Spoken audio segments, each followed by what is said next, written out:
Hi friends, मैं सलमान खान आपका फिर से हमारे यूट्यूब चैनल पर स्वागत करता हूं। लास्ट क्लास में हम लोगों ने डिस्कस किया था कि सर केमिकल फार्मूला रासायनिक सूत्र कैसे बनाया जाए, और मैंने आपको बताया कि सर संयोजकता जो है सोडियम पर Na+1, मैग्नीशियम Mg+2, क्लोरीन पर Cl-1, मैंने बताया कि ये कैसे निकाली जाती है। तो आज मैं अपनी वीडियो में आपको संयोजकता वैलेंसी जो है वो फाइंड करनी बताऊंगा कि कैसे निकाली जाती है। इसके लिए मुझे आवर्त सारणी के मैंने फिलहाल यहाँ पे 17 तत्व लिए हैं। Hydrogen, helium, lithium, beryllium, boron, carbon, nitrogen, oxygen, fluorine, neon, sodium, magnesium, aluminium, silicon, phosphorus, sulphur और क्लोरीन। मैंने एक बार 17 एलिमेंट्स लिए हैं। इसका बेटा रूल ये होता है कि जिस एलिमेंट को जितने नंबर पे लिखा गया है उसमें टोटल उतने ही इलेक्ट्रॉन होते हैं। जैसे हाइड्रोजन को मैंने 1 नंबर पे लिखा है तो उसके अंदर कुल इलेक्ट्रॉनों की जो संख्या है वो 1 होगी। हीलियम को 2 नंबर पे लिखा है तो इलेक्ट्रॉनों की संख्या 2, लिथियम को 3 नंबर पे लिखा है तो इलेक्ट्रॉनों की संख्या जो है वो 3, बेरिलियम में कुल 4, बोरॉन में 5 और ऐसे ही चलता जाए। जैसे मैं सिलिकॉन की बात करूं तो कुल इलेक्ट्रॉनों की जो संख्या है वो इसमें रहेगी 14। फास्फोरस की बात करें तो उसमें कुल इलेक्ट्रॉनों की संख्या 15। अब इन इलेक्ट्रॉनों को सेट कैसे किया जाए, तो इसके लिए मैंने यहाँ पे कक्षा, कोष, कक्षक, ऊर्जा स्तर यानी वैलेंसी जो है, कक्षा जो कोष है, क्लास, सेल, ऑर्बिट जो है, टोटल मैंने एक बार K, L, M, N 4 कक्षाएं ली है। K में जो है वो कुल इलेक्ट्रॉन 2 डाले जा सकते हैं, L में 8, M में 18 और N में 32। एक टाइप से मैंने इसको एक बार सर्किल बनाए हैं, कंसेंट्रिकल सर्किल से केंद्र रूप से एक सर्किल बनाया है। जैसे K जो है ये मैंने देखिए यहाँ पर K जो है वो कक्षा बनाई है, ये जो है वो L कक्षा है, ये M कक्षा है और ये N कक्षा है। K जो कक्षा है एक टाइप से आप उसको होटल मान लीजिए। ये जो होटल है और इसके अंदर ये होटल की K वाली जो है वो फर्स्ट फ्लोर है, इसलिए मैंने n = 1, n = 1 दे दिया। और इसमें जो है आप कुल इलेक्ट्रॉन डाल सकते हो 2। आप कहोगे सर आपको कैसे पता चला कि 2, हमें कैसे पता चले कि इसमें 2 ही इलेक्ट्रॉन होते हैं, मैं थोड़ी देर में बताता हूँ आपको।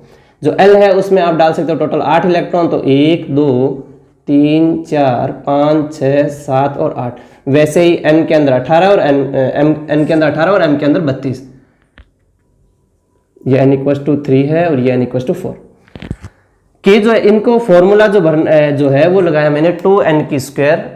किसी भी कक्षा के अंदर कुल इलेक्ट्रॉन भरने का जो सूत्र है वो होता है 2n²। देखिए मैंने यहाँ पे K के लिए इलेक्ट्रॉन निकालने चाहिए तो फॉर्मूला लगाया 2n²। K के लिए n का मान 1 है तो मैंने यहाँ पे n की जगह लगाया 1। L के लिए 2 तो मैंने यहाँ n की जगह 2 लगाया, n के लिए 3 और n के लिए जो है वो 4 लगाया।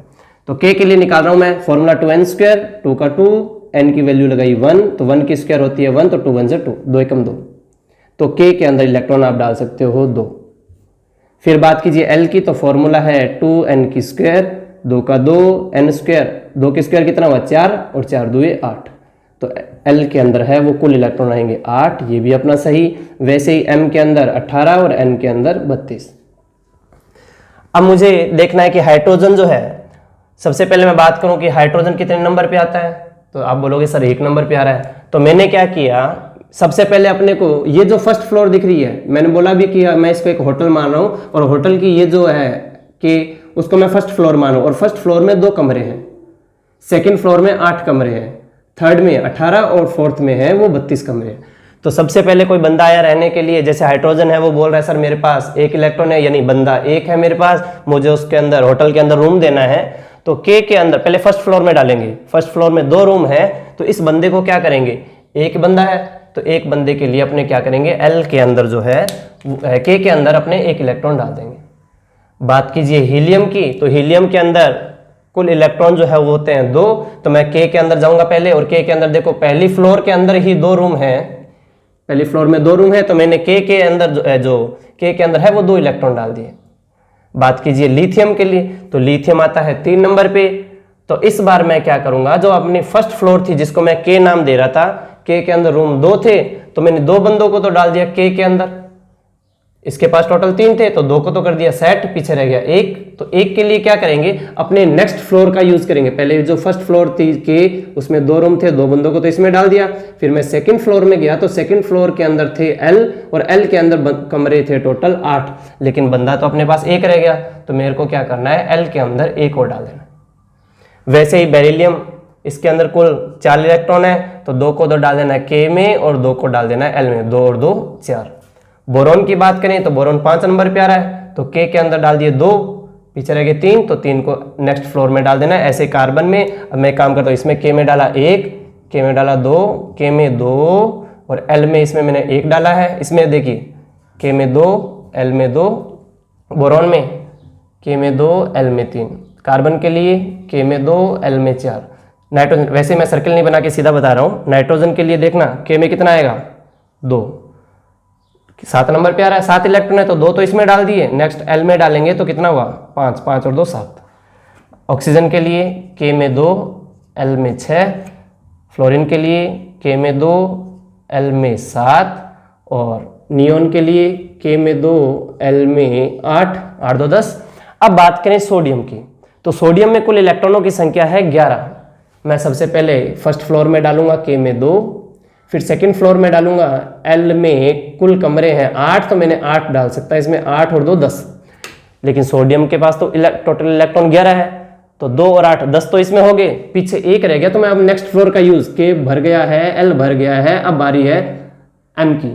तो M के अंदर टोटल कमरे हैं 18, लेकिन मेरे पास बंदे तो 1 ही है, तो मेरे को M के अंदर 1 डाल देना है। मैग्नीशियम 12 नंबर पे आ रहा है, तो K में 2, L में 8 और M में 2, 2 8 10, 10 और 2 12।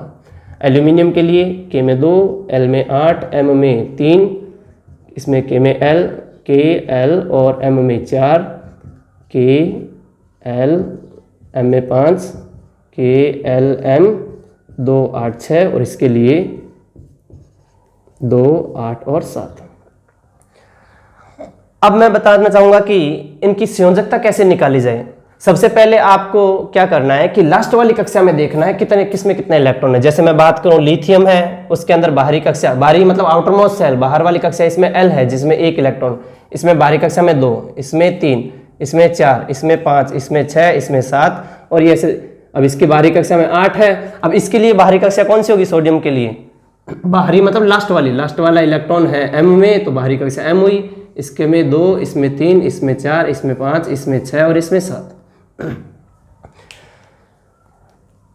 आप सभी एक रूल याद रखिए कि मान लीजिए मेरे पास 8 लाख रुपए हैं, 1 2 3 4 5 6 7 और 8 लाख रुपए। अगर मुझसे कोई भी 1 लाख रुपए मांगने आएगा तो मैं सोचूंगा कि भाई मेरे पास टोटल 8 है, अगर मैं 1 दे देता हूं तो भी कोई दिक्कत नहीं है, मेरे पास फिर भी 7 लाख बचे हैं। कोई मुझसे 2 लाख मांग रहा है तो भी मैं थोड़ा सा सोचूंगा कि चलो फिर भी मैं दे देता हूं, क्योंकि 2 लाख देने के बाद फिर भी मेरे पास 6 लाख बचेंगे। कोई मुझसे 3 लाख मांगता है तो भी मैं दे दूंगा, क्योंकि मैं अभी भी उससे ज्यादा अमीर हूं। अगर कोई मुझसे 4 लाख मांगता है, यानी 8 लाख में से 4 यानी 50% मेरा मांग रहा है, तो मैं उससे लड़ाई करूंगा। अगर वो विनर हुआ, अगर वो ज्यादा ताकतवर हुआ तो वो ले जाएगा, अगर वो कम ताकतवर हुआ तो मैं उसके नहीं दूंगा। वो कह रहा है सर 5 लाख दे दीजिए, मैं नहीं दूंगा, 6 लाख नहीं दूंगा, 7 नहीं दूंगा, 8 तो बिल्कुल ही नहीं दूंगा। ये देखिए L के अंदर है 1 इलेक्ट्रॉन। इसको स्थायी होने के लिए, यानी जितने भी तत्व है उन ये सभी ये चाहते हैं कि हम लोग स्थायी हो, तो उसके लिए साइंटिस्टों ने ये रूल बनाया है कि अगर आपके बाहरी कक्षा पूरी भरी हुई है तो आप स्थायी हो। जैसे देखना हीलियम है, उसकी बाहरी कक्षा कौन सी है? K, और K में कितना होना चाहिए? टोटल 2 होने चाहिए। और इसके पास देखिए K में कितना होना चाहिए? 2, और इसके पास पूरे K में 2 है, तो ये बंदा स्थायी है। ऐसे ही लिथियम सोचता है कि सर मैं भी स्थायी होना चाहता हूं, मेरी बाहरी कक्षा है L जिसमें इलेक्ट्रॉन है 1 और L में टोटल कितने होने चाहिए? 8, लेकिन इस बंदे के पास तो 1 ही है, यानी इसके पास 7 की कमी है, यानी -7 है। इसमें 2 है तो -6, इसमें 3 है तो -5, इस पे 4 है तो -4, इसमें 5 है तो इसके पास 7 इलेक्ट्रॉनों की कमी है। ये किसी से 7 मांगने जा रहा है, जाहिर सी बात है 7-7 लाख तो कोई देता ही नहीं है। लेकिन इसको एक फोकट की राय दे देते हैं अपने इसको बोलते हैं तो भाई तू सबसे 7-7 इलेक्ट्रॉन मांगते फिर रहा है, तो एक काम करना, ये अपना बाहर वाला 1 इलेक्ट्रॉन निकाल दे। अगर ये अपना 1 इलेक्ट्रॉन निकाल देता है तो अब बताना बाहरी कक्षा कौन सी हुई? K, और K में कितने होने चाहिए? 2। देखो K के अंदर 2, यानी ये बंदा अब स्थायी हो गया।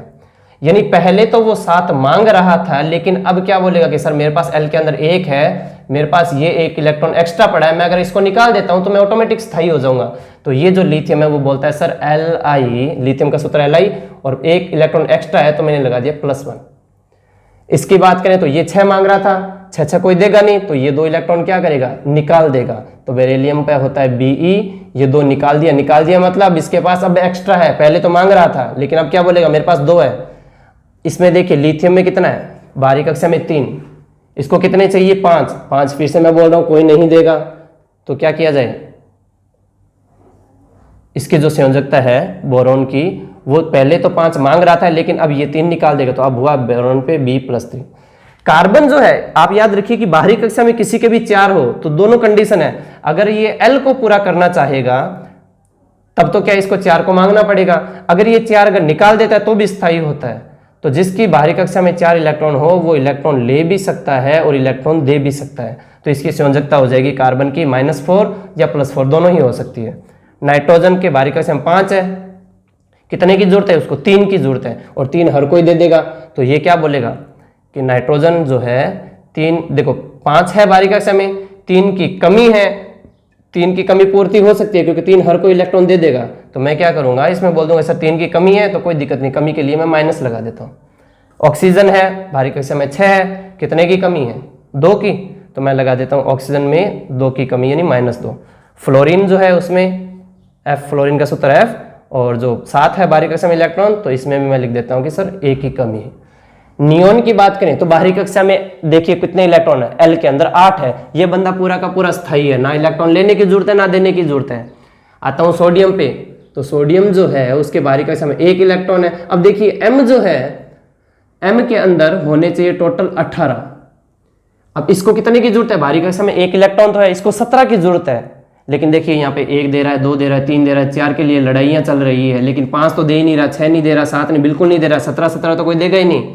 तब इस कंडीशन में लॉ ऑफ ऑक्टेट बनाया गया, अष्टक का नियम बनाया गया।